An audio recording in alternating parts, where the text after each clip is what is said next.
ನಲ್ಮೆಯ ಮಿತ್ರರಿಗೆ ಮಧುಮಾಲ ಕಥಾಸ್ಮೃತಿ ಯೂಟ್ಯೂಬ್ ಚಾನಲ್ಗೆ ಆತ್ಮೀಯ ಸ್ವಾಗತ. ಋಣಾನುಬಂಧ ಭಾವನೆಗಳ ಬಲೆಯೊಳಗೆ ಸಂಚಿಕೆ 55. ಗೌರಿಯೊಂದಿಗೆ ಮಾತಾಡ್ತಾ ಕೂತ್ಕೊಂಡಿದ್ದ ಸರ್ವಮಂಗಳ ತನ್ನ ಮಕ್ಕಳ ಮುಂದಿನ ಭವಿಷ್ಯದ ಕುರಿತು ಯೋಚಿಸತೊಡಗಿದ್ಲು. ಅವರಿಬ್ಬರು ಮಾತಾಡ್ತಾ ಇರುವಾಗಲೇ ಹೊರಗೆ ಆಡೋದಕ್ಕೆ ಅಂತ ಹೋಗಿದ್ದ ಉಜ್ವಲ, ಸ್ನೇಹ ಹಾಗೂ ರಾಜು ಒಳ ಬಂದರು.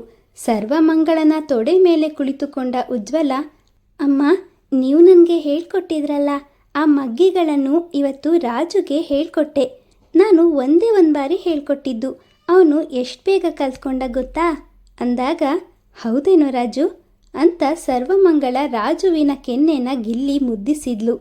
ಮೊದಲಿನಿಂದಲೂ ಸರ್ವಮಂಗಳನನ್ನು ಅಮ್ಮ ಹಾಗೂ ಸುಧಾಮನನ್ನು ಅಪ್ಪ ಅಂತಾನೆ ಕರಿತಿದ್ದ ರಾಜು, ಹೌದು ಅಮ್ಮ, ನನಗೆ ಶಾಲೆಗೆ ಹೋಗೋದಕ್ಕೆ ತುಂಬ ಆಸೆ ಅಂತ ಗೌರಿ ಮುಖ ನೋಡಿ ಸುಮ್ಮನಾದ. ಅವನ ಮನದಿಂಗಿತವನ್ನು ಅರಿತ ಸರ್ವಮಂಗಳ, ರಾಜು, ನೀನು ತುಂಬ ಜಾಣ, ನಿನಗೆ ಶಾಲೆಗೆ ಹೋಗೋದಕ್ಕೆ ಬಹಳ ಇಷ್ಟ ಅಂತ ನನಗೂ ಗೊತ್ತು. ಯೋಚನೆ ಮಾಡಬೇಡ, ನಮಗೂ ಒಳ್ಳೆ ಕಾಲ ಬಂದೇ ಬರುತ್ತೆ. ನೀನು ಕೂಡ ಶಾಲೆಗೆ ಹೋಗೇ ಹೋಗ್ತೀಯ, ದೊಡ್ಡ ಮನುಷ್ಯನಾಗ್ತೀಯ. ಈ ಅಮ್ಮನ ಮಾತಿನ ಮೇಲೆ ನಂಬಿಕೆ ಇದೆ ತಾನೆ? ನಾನು ಯಾವಾಗಲೂ ಹೇಳೋದಿಲ್ವಾ, ನೀನು ಮುಂದೊಂದು ದಿನ ರಾಜನಂತೆ ಬಾಳ್ತೀಯ ಪುಟ್ಟ ಅಂತ ಅವನ ಹಣೆಗೊಂದು ಮುತ್ತನಿಟ್ಲು. ಅಡುಗೆ ಮನೆಗೆ ತೆರಳಿ ಮಡಿಕೆಯಲ್ಲಿದ್ದ ನೀರು ಕುಡಿದು ಬಂದ ರಾಜು ಉಜ್ವಲ ಹಾಗೂ ಸ್ನೇಹಳನ್ನು ಕರ್ಕೊಂಡು, ಸರಿ ಅಮ್ಮ, ನಮ್ದಿನ್ನೂ ಆಟ ಮುಗ್ದಿಲ್ಲ ಅಂತ ತನ್ನ ಇಬ್ಬರು ಅಮ್ಮಂದ್ರಿಗೂ ಮುತ್ತಿಟ್ಟು ಹೊರ ನಡೆದ. ರಾಜು ಹೋಗೋ ದಾರಿನೇ ನೋಡ್ತಾ ಕೂತ್ಕೊಂಡಿದ್ದ ಗೌರಿ, ಅವನದ್ದು ಹೆಂಗೋ ಆಗುತ್ತೆ ಅಕ್ಕೋರೆ, ಆದರೆ ನನಗೆ ಈ 3 ಹೆಣ್ಣು ಮಕ್ಕಳು ಬಗ್ಗೆನೇ ಯೋಚನೆ ಆಗೈತೆ. ಈಗ ನಿಮ್ಮ ಕೈನಾಗೆ ಮಾಡೋಕ್ಕೆ ಒಂದು ಕೆಲಸನೂ ಇಲ್ಲ, ಈ ಹಳ್ಳೀಲಿ ಕೆಲಸ ಕೊಡುವಂಥ ಸ್ಥಿತಿವಂತರು ಯಾರೂ ಇಲ್ಲ ಅಂತ ಹೇಳ್ತಿರುವಾಗಲೇ ಏನೂ ನೆನಪಾದವಳಂತೆ, ಅಕ್ಕೋರೆ, ಮರ್ತೇ ಬಿಟ್ಟಿದ್ದೆ, ನಾವು ವೀರಭದ್ರಯ್ಯನವ್ರ ಬಳಿ ಯಾಕೆ ಸಹಾಯ ಕೇಳಬಾರ್ದು? ಅವರು ಕೂಡ ತಿಮ್ಮೇಗೌಡರು ಹಾಗೆ ಸಾನೇ ಒಳ್ಳೆಯವರು, ಬೇಡಿ ಬಂದವ್ರನ್ನ ಯಾವತ್ತೂ ಹಾಗೆ ಕಳಿಸಿಲ್ಲ. ಬೇಕಾದರೆ ನಾನೇ ನಿಮ್ಮ ಜೊತೆ ಬರ್ತೀನಿ, ನಾಳೆ ಮುಂಜಾನೆ ಬೇಗನೆ ಬರ್ತೀನಿ, ಇಬ್ಬರು ಹೋಗಿ ಮಾತಾಡ್ಕೊಂಡು ಬರೋಣ, ಏನಂತೀರಾ ಅಂದಾಗ ಕ್ಷಣಕಾಲ ಏನೋ ಯೋಚಿಸಿದ ಸರ್ವಮಂಗಳ, ಸರಿ ಗೌರಿ, ಜೀವನಕ್ಕೆ ಏನಾದರೂ ಒಂದು ದಾರಿ ಆಗಲೇಬೇಕಲ್ಲ, ನೋಡೋಣ ಅಂದ್ಲು. ಅವರಿಬ್ಬರು ಮಾತಾಡ್ತಿರುವಾಗಲೇ ಮಲಗಿದ್ದ ಮಗು ಸಾಕ್ಷಿ ಎಚ್ಚರಗೊಂಡ್ಲು.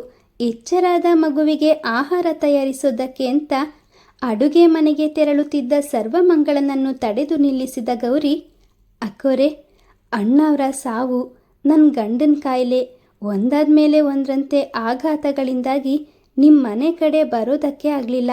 ಇವತ್ತು ಮಗುಗೆ ನಾನೇ ಆಹಾರ ತಯಾರಿಸ್ತೀನಿ ಅಂದ್ಲು. ಅವಳ ಮಾತಿನಿಂದ ಸರ್ವಮಂಗಳನಿಗೆ ಆಶ್ಚರ್ಯವಾದರೂ ಅವಳು ಅದನ್ನು ತೋರ್ಪಡಿಸದೆ ಸಂತೋಷದಿಂದ ಆಗಲಿ ಅಂತ ಮಗುನ ಎತ್ಕೊಂಡ್ಲು.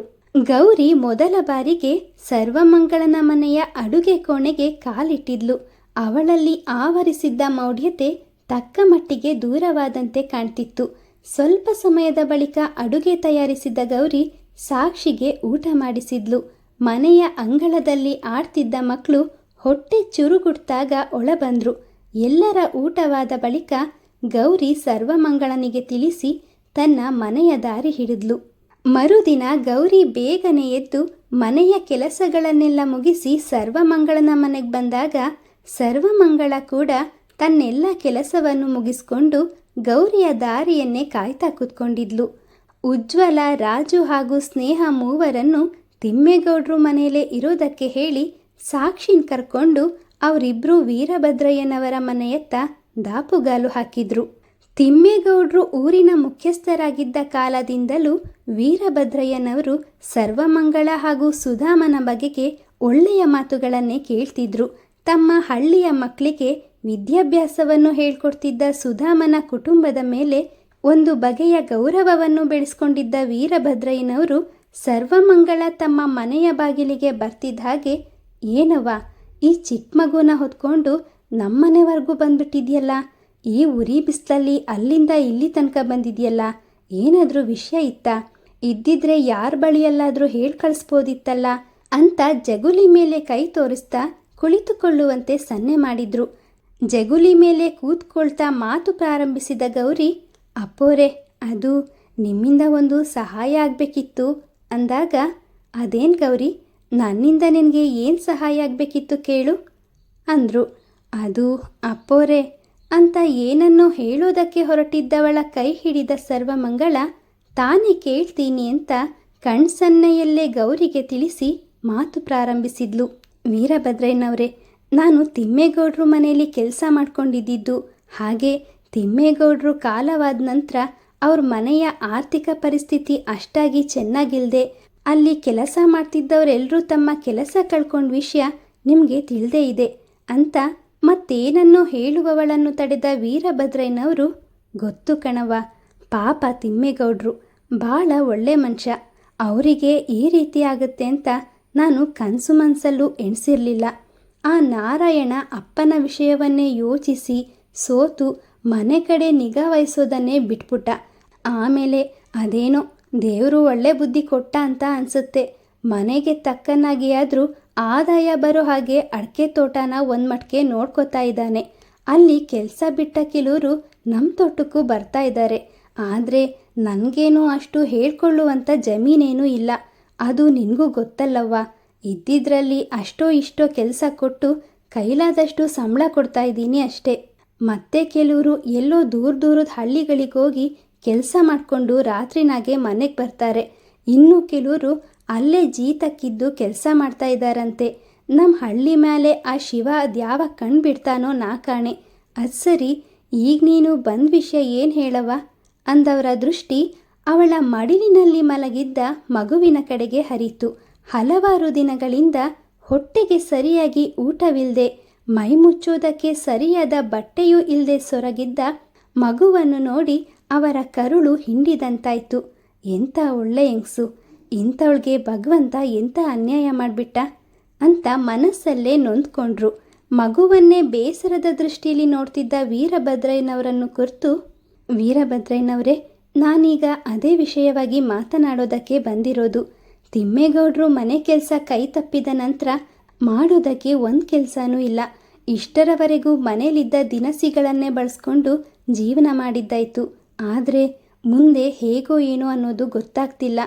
ಅದಕ್ಕೆ ನಿಮ್ಮಿಂದ ಏನಾದರೂ ಉಪಕಾರ ಆಗ್ಬೋದಂತ ಕೇಳೋಕ್ಕೆ ಬಂದೆ ಅಂತ ಸರ್ವಮಂಗಳ ತನ್ನ ನಿಸ್ತೇಜ ಕಣ್ಣುಗಳಿಂದ ವೀರಭದ್ರಯ್ಯನವರನ್ನು ದಿಟ್ಟಿಸಿದ್ಲು. ಅವರಿಗೆ ಏನು ಮಾತಾಡಬೇಕು ಅಂತ ತೋಚದೆ ಶೂನ್ಯ ದೃಷ್ಟಿಯಿಂದ ಅವಳನ್ನೇ ನೋಡ್ತಿದ್ರು. ತಾನೀಗ ಏನು ಸಹಾಯ ಮಾಡ್ಬೋದು? ಅವರ ನೋಟದಲ್ಲಿದ್ದ ಗೊಂದಲ ಸರ್ವಮಂಗಳನಿಗೂ ಅರಿವಾಯಿತು. ಗೌಡ್ರೆ, ಗೌರಿ ನಿಮ್ಮ ಬಳಿ ಸಹಾಯ ಕೇಳ್ಬೋದು ಅಂತ ಉಪಾಯ ಹೇಳಿದಾಗ ನಾನು ಇದೇ ಕಾರಣಕ್ಕಾಗಿ ಸ್ವಲ್ಪ ಸಮಯ ಯೋಚಿಸಿದೆ. ಆದರೆ ನನಗೆ ಮುಂದೆ ಏನು ಮಾಡಬೇಕು ಅಂತ ತಿಳಿದೆ ಅವಳ ಮಾತಿನಂತೆ ನಿಮ್ಮನೆ ಬಾಗಿಲುವರೆಗೂ ಬಂದಿದ್ದೀನಿ. ಈಗ ನೀವೇ ನನಗೆ ಉಪಕಾರ ಮಾಡಬೇಕು ಅಂತ ಕೈ ಮುಗಿದು ಬೇಡ್ಕೊಂಡ್ಳು. ವೀರಭದ್ರಯ್ಯನವ್ರಿಗೆ ಅವಳ ಮಾತುಗಳನ್ನು ಕೇಳಿ ಇಕ್ಕಟ್ಟಿಗೆ ಸಿಲುಕಿದಂತಾಯಿತು. ಅವಳಿಗೆ ತನ್ನ ಕೈಲಾದ ಸಹಾಯ ಮಾಡಬೇಕು ಅಂತ ಮನಸ್ಸು ಬಯಸ್ತಿತ್ತಾದರೂ ಇದ್ದ ಕೆಲಸವನ್ನು 3-4 ಜನರಿಗೆ ಹಂಚಿಯಾಗಿತ್ತು. ಅಲ್ಲದೆ ತಿಮ್ಮೇಗೌಡರಷ್ಟು ಸಾಹುಕಾರರಲ್ಲದ ವೀರಭದ್ರಯ್ಯನವ್ರಿಗೆ ಏನು ಮಾಡಬೇಕು ಅಂತ ದಿಕ್ಕು ತೋಚದಾಯಿತು. ಅವರು ಏನೊಂದು ಮಾತಾಡದೆ ಆಕಾಶವನ್ನೇ ದಿಟ್ಟಿಸ್ತಾ ಕುಳಿತಿರುವಾಗ ಜಗುಲೀಲಿ ಕುಳಿತಿದ್ದವಳು ಎದ್ದು ಅವರ ಮುಂದೆ ನಿಂತವಳು, ಯಾಕೆ ವೀರಭದ್ರಯ್ಯನವರೇ, ಏನು ಯೋಚನೆ ಮಾಡ್ತಿದ್ದೀರಾ? ನಿಮ್ಮ ತೋಟದಲ್ಲಲ್ದಿದ್ರು ಮನೇಲಾದರೂ ಯಾವುದಾದ್ರೂ ಒಂದು ಕೆಲಸ ಕೊಟ್ಟರೆ ತುಂಬ ಉಪಕಾರ ಆಗತ್ತೆ. ನನಗೆ ನೀವು ಹಣದ ರೂಪದಲ್ಲಿ ಸಹಾಯ ಮಾಡಬೇಕು ಅಂತ ಏನಿಲ್ಲ.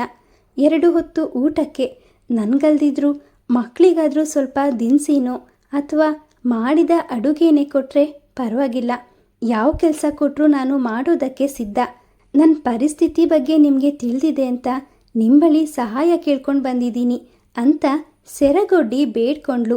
ಅವಳ ಒಂದೊಂದು ಮಾತುಗಳಿಂದ ವೀರಭದ್ರಯ್ಯನವರಿಗೆ ಅಡಕತ್ತರಿಯಲ್ಲಿ ಅಡಿಕೆ ಸಿಕ್ಕಂತಹ ಅನುಭವವಾಗ್ತಿತ್ತು. ಅವರು ಈಗಲೂ ಏನೊಂದು ಉತ್ತರಿಸದಿದ್ದಾಗ ತನ್ನ ರಿಕ್ತ ಕಣ್ಣುಗಳಿಂದ ಅವರನ್ನೇ ದಿಟ್ಟಿಸ್ತಾ, ಯಾಕೆ ವೀರಭದ್ರಯ್ಯನವರೇ, ನಿಮ್ಮಲ್ಲೂ ನನಗೆ ಯಾವುದೇ ಕೆಲಸ ಇಲ್ವಾ? ಹಳ್ಳಿಯ ಇತರ ಗ್ರಾಮಸ್ಥರ ಹಾಗೆ ನಿಮಗೂ ಕೂಡ ನನ್ನ ಮೇಲೆ ಕೆಟ್ಟ ಅಭಿಪ್ರಾಯ ಏನಾದರೂ ಇದೆಯಾ ಅಂದಾಗ ವೀರಭದ್ರಯ್ಯನವ್ರನ್ನು ಸೇರಿಸಿ ಗೌರಿಗೂ ಆಶ್ಚರ್ಯವಾಯಿತು. ಅಷ್ಟರವರೆಗೂ ಮೌನವನ್ನೇ ಮಾತಾಗಿಸಿಕೊಂಡಿದ್ದವರು ಅವಳ ಮಾತುಗಳನ್ನು ಕೇಳ್ತಿದ್ದ ಹಾಗೆ ಒಮ್ಮೆಲೆ ಬೆಚ್ಚಿದ್ರು. ಯಾಕವ್ವ, ಏನೇನೋ ಮಾತಾಡ್ತಿದ್ಯಾ?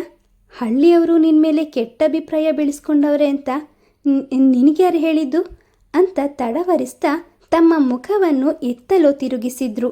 ಸರ್ವಮಂಗಳ ಸುಧಾಮ ಕಲ್ಪವೃಕ್ಷಕ್ಕೆ ಕಾಲಿಟ್ಟ ಗಳಿಗೆಯಿಂದಲೂ ಅವರ ಸಹಾಯಕ್ಕೆ ನಿಲ್ತಿದ್ದ ಹಳ್ಳಿ ಜನರು ಬರಗಾಲ ಒಕ್ಕರಿಸಿದ ಸಂದರ್ಭದಲ್ಲಿ ಸರ್ವಮಂಗಳ ಹಾಗೂ ಸುಧಾಮನ ಮೇಲೆ ನೇರವಾಗಿ ಆರೋಪ ಹೊರಿಸಿದ್ದವರು ಪುನಃ ಮಳೆಯಾದಾಗ ಸುಧಾಮನ ಮಾತುಗಳಿಂದ ಮನ ಪರಿವರ್ತನೆಗೊಂಡು ಅವರಿಬ್ಬರು ಬಳಿ ಕ್ಷಮೆಯಾಚಿಸಿದ್ರು. ಆದರೆ ತಿಮ್ಮೇಗೌಡರು ಸಾವಿನ ನಂತರ ಅವರ ಚಂಚಲ ಮನಸ್ಸುಗಳು ಮತ್ತೊಮ್ಮೆ ಬದಲಾಗತೊಡಗಿತ್ತು. ಹಳ್ಳೀಲಿ ಒಂದಾದರಂತೆ ಒಂದು ಕೆಟ್ಟ ಘಟನೆಗಳು ಸಂಭವಿಸ್ತಿದ್ರಿಂದ ಅನಿಷ್ಟಕ್ಕೆಲ್ಲ ಶನೀಶ್ವರನೇ ಕಾರಣ ಅನ್ನೋ ಹಾಗೆ ಹಳ್ಳಿಯ ಕೆಲ ಜನರು ಎಲ್ಲ ಕೆಟ್ಟ ಘಟನೆಗಳಿಗೂ ಸರ್ವಮಂಗಳನ ಕಾಲ್ಗುಣವೇ ಕಾರಣ ಅಂತ ಮಾತಾಡ್ಕೊಳ್ತಾ ಇರೋ ವಿಷಯ ಗೌರಿಗೂ ತಿಳಿದಿತ್ತು. ವಿಷಯ ತಿಳಿದ್ರೆ ಸರ್ವಮಂಗಳ ಎಲ್ಲಿ ಬೇಸರಿಸಿಕೊಳ್ತಾಳೋ ಅನ್ನೋ ಉದ್ದೇಶದಿಂದ ಅವಳಿಂದ ವಿಷಯವನ್ನು ಮರೆಮಾಚಿದ್ದ ಗೌರಿ ಇವತ್ತು ಸರ್ವಮಂಗಳನ ಬಾಯಿಂದಲೇ ಎಲ್ಲ ವಿಷಯವನ್ನು ಕೇಳಿ ಅಕ್ಷರಶಃ ಬೆಚ್ಚಿದ್ಲು. ಮಗುನ ಹಿಡ್ಕೊಂಡು ಜಗುಲಿ ಮೇಲೆ ಕುಳಿತಿದ್ದ ಗೌರಿ ಸರ್ವಮಂಗಳನ ಬಳಿ ಬಂದು, ಅಕ್ಕೋರೆ, ನಿಮಗೆ ಇದೆಲ್ಲ ಹೇಗೆ ಅಂತ ಏನನ್ನೋ ಹೇಳ ಹೊರಟಿದ್ದವಳ ಮಾತುಗಳನ್ನು ತಡೆದು, ಹೌದು ಗೌರಿ, ವಾರಗಳ ಹಿಂದಷ್ಟೇ ನನಗೆ ಈ ಎಲ್ಲ ವಿಷಯಗಳು ಕಿವಿಗೆ ಬಿತ್ತು. ಹಾಗಂತ ನಾನು ಜನರ ಮೇಲೆ ಯಾವ ತಪ್ಪನ್ನು ಹೊರಿಸೋದಿಲ್ಲ. ಅವರು ನನ್ನ ಮೇಲಿಟ್ಟಿರೋ ಅಭಿಪ್ರಾಯ ಸರಿಯಾಗೇ ಇದೆ. ನಾನು ಈ ಹಳ್ಳಿಗೆ ಕಾಲಿಟ್ಟಾಗ ನನ್ನವರು ಅಂತ ಯಾರೂ ಇರಲಿಲ್ಲ. ಆದ್ರಿವತ್ತು ಇಡೀ ಹಳ್ಳಿಯವ್ರನ್ನೆಲ್ಲ ನನ್ನವರು ಅಂತ ಭಾವಿಸಿದ್ದೀನಿ. ಪ್ರತಿಯೊಬ್ಬರು ಮಾಡಿದ ಸಹಾಯವನ್ನು ನಾನು ಯಾವತ್ತೂ ಮರೆಯೋದಿಲ್ಲ. ವಾರಗಳ ಹಿಂದೆ ಯಾವುದಾದ್ರೂ ಕೆಲಸ ಸಿಗ್ಬೋದೇನೋ ಅಂತ ಆಸೆಯಿಂದ ಹಳ್ಳಿ ಒಳಗೆ ನಡೀತಾ ಇರುವಾಗ ಕೆಲವು ಮಂದಿ ಗುಂಪು ಕಟ್ಟಿ ಮಾತಾಡೋದು ನನ್ನ ಕಿವಿಗೂ ಬಿದ್ದಿತ್ತು. ಅವ್ರ ಯೋಚನೆ ಒಂದು ರೀತಿಲಿ ಸರಿಯಾಗೇ ಇದೆ. ನಾನು ಹಳ್ಳಿಗೆ ಕಾಲಿಟ್ಟ ಕೆಲವು ವರ್ಷಗಳಲ್ಲೇ ಬರಗಾಲ ಬಂದು ಕೆಲವು ಜನರು ಹಳ್ಳಿನೇ ಬಿಡುವಂತಾಯಿತು. ಹಳ್ಳಿಯ ಜನರನ್ನೆಲ್ಲ ಮಕ್ಕಳು ಅಂತಾನೆ ಭಾವಿಸಿದ್ದ ತಿಮ್ಮೇಗೌಡರ ಕಾಲವಾಯಿತು. ಇದೆಲ್ಲ ಆಗಿದ್ದು ನನ್ನ ಕಾರಣದಿಂದ. ನನ್ನ ಕೆಟ್ಟ ಕಾಲ್ಗುಣದಿಂದಲೇ ಈ ಹಳ್ಳಿಗೆ ಕೇಡಿನ ಮೇಲೆ ಕೇಡು ಸಂಭವಿಸ್ತಾನೇ ಇದೆ. ನನಗೆ ಉಪಕಾರ ಮಾಡಿದವರನ್ನು ನಾನು ಶಪಿಸೋದಿಲ್ಲ. ಅವರು ನನ್ನ ಬಗ್ಗೆ ಈ ರೀತಿ ಯೋಚಿಸ್ತಾರೆ ಅಂತ ನನಗೆ ಬೇಸರನೂ ಇಲ್ಲ. ಸರ್ವಮಂಗಳ ನಿರ್ಭಾವುಕಳಾಗಿ ವೀರಭದ್ರಯ್ಯನವರ ಮುಖವನ್ನೇ ದಿಟ್ಟಿಸಿದ್ಲು. ಮಿತ್ರರೇ, ವೀರಭದ್ರಯ್ಯನವರಿಂದ ಸರ್ವಮಂಗಳನಿಗೆ ಸಹಾಯ ಸಿಗ್ಬೋದಾ? ನಿರೀಕ್ಷಿಸಿ ಮುಂದಿನ ಸಂಚಿಕೆಯಲ್ಲಿ. ಕತೆ ಬಗ್ಗೆ ನಿಮ್ಮ ಅನಿಸಿಕೆ ಅಭಿಪ್ರಾಯಗಳನ್ನು ದಯವಿಟ್ಟು ಕಮೆಂಟ್ನ ಮೂಲಕ ತಿಳಿಸಿ. ಹಾಗೆ ಚಾನಲ್ ಸಬ್ಸ್ಕ್ರೈಬ್ ಮಾಡಿಕೊಂಡು ನಮ್ಮನ್ನು ಪ್ರೋತ್ಸಾಹಿಸಿ. ಮುಂದಿನ ಸಂಚಿಕೆಯಲ್ಲಿ ಮತ್ತೆ ಸಿಗೋಣ. ಧನ್ಯವಾದಗಳು.